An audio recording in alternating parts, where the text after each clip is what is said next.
কাঁচা তেঁতুলের টক ঝাল মিষ্টি আচারের নামটি শুনলে জিভে জল আসে না এমন লোক খুবই কম পাওয়া যাবে। আসসালামু আলাইকুম, ওয়েলকাম টু মাই চ্যানেল। আশা করছি আপনারা নিশ্চয়ই ভালো। আজ আপনাদের জন্য নিয়ে এসেছি কাঁচা তেঁতুলের টক ঝাল মিষ্টি আচার। এই আচারটি খুবই অল্প সময়ে তৈরি করে দেখাবো। চলুন শুরু করি। এখানে 500 গ্রামের মতো কাঁচা তেঁতুল নিয়েছি। এই তেঁতুলগুলো 24 ঘন্টা ডিপ ফ্রিজে রেখে দিয়েছিলাম। এবার ডিপ ফ্রিজ থেকে বের করার পর দেখি তেঁতুলগুলো বরফের মতো শক্ত হয়ে গেছে। 24 ঘন্টা নর্মাল টেম্পারেচারে রাখার পর তেঁতুলগুলো বরফ জমাট বাঁধা ছেড়ে দিয়েছে। এখন আমি খুব সহজে খোসাগুলো একটা ছুরি দিয়ে ছাড়িয়ে নিচ্ছি।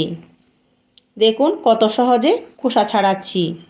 আসলে ডিপ ফ্রিজে রাখলে খোসা ছাড়াতে অনেক বেশি সহজ হয়। এভাবে সব তেঁতুল খোসা ছাড়িয়ে নিচ্ছি।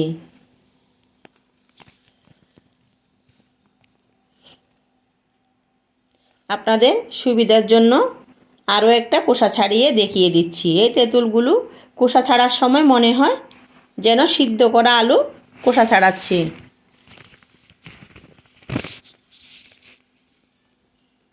একটা একটা তেঁতুলের খোসা ছাড়িয়ে কিছুটা পানি আর 1 চামচ লবণ দিয়ে ভিজিয়ে রাখবো 1 ঘন্টার মতো। ভিজিয়ে রাখলে এর ভিতরের কষগুলো বেরিয়ে আসে।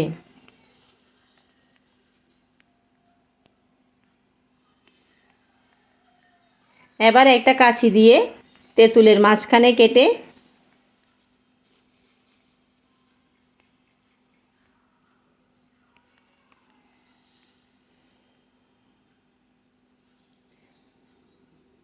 বিচিগুলো বের করে নেব। এভাবে প্রতিটা বিচি একটা একটা চাপ দিলে বেরিয়ে আসবে।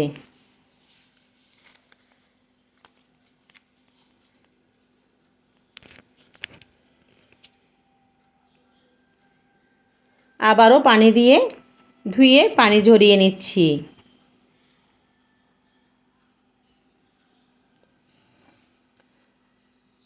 চুলায় প্যানে 1 কাপ চিনি দিয়ে সাথে একটু পানি দিয়ে দিচ্ছি।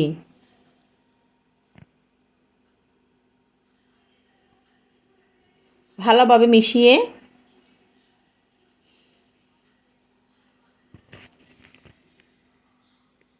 একটু একটু নেড়ে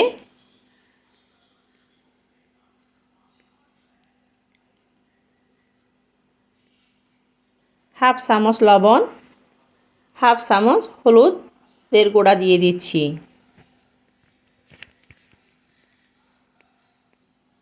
সবগুলা মিশিয়ে নিচ্ছি।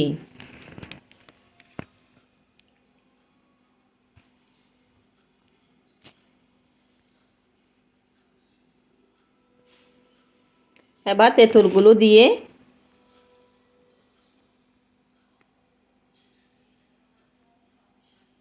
একটু একটু নেড়ে দিচ্ছি।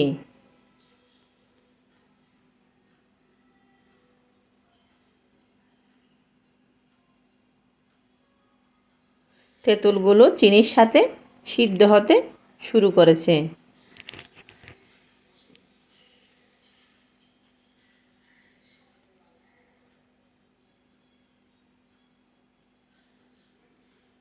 এ পর্যায়ে 1 চামচ চিলি ফ্লেক্স দিয়ে দিচ্ছি। আরও দিয়ে দিচ্ছি গুঁড়ো করে রাখা মশলা। এবার চিলি ফ্লেক্স আর মশলাগুলো মিশিয়ে নিচ্ছি।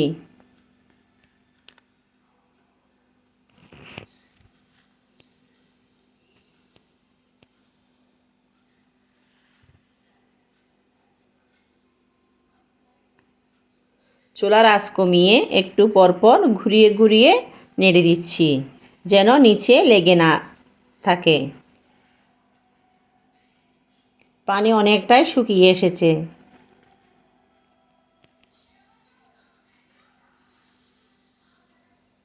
তেঁতুলের আচারের রান্না প্রায় শেষের পথে।